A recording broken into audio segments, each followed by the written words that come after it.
Hello, members of the committee and Madam Chairman. My name is Kirk Bloodsworth. I'm an honorably discharged Marine from Maryland. Never been arrested for anything in my life.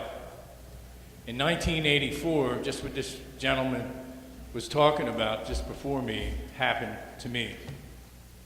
I was arrested and charged with first-degree murder of 9-year-old Dawn Venice Hamilton. I never knew Dawn and never met her. But I was picked out of a lineup by five people positively identified me as the last person seen with Dawn Hamilton.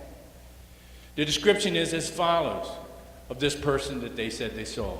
6'5", curly blonde hair, bushy mustache, tan skin, and skinny.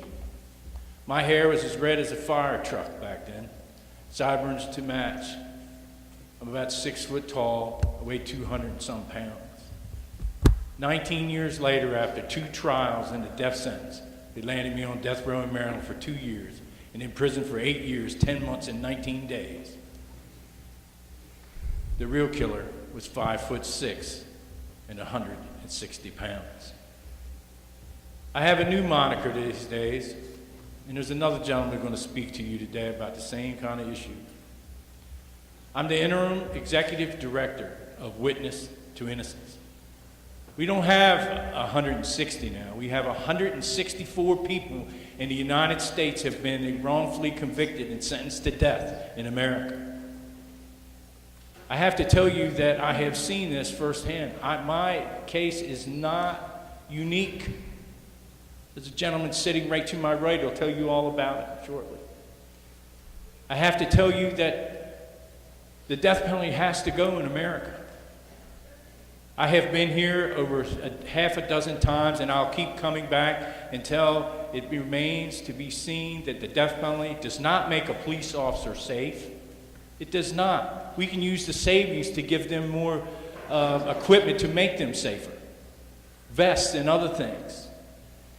Help the services about victims and victims' families. There's a lot of things we could do with the money that you people want to execute one person. There is no doubt in my mind that Officer Briggs suffered a great loss from New Hampshire.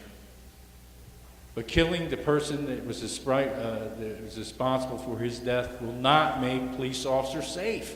It will not make New Hampshire safe. The death of anyone by the hands of the government is not going to make a soul safe.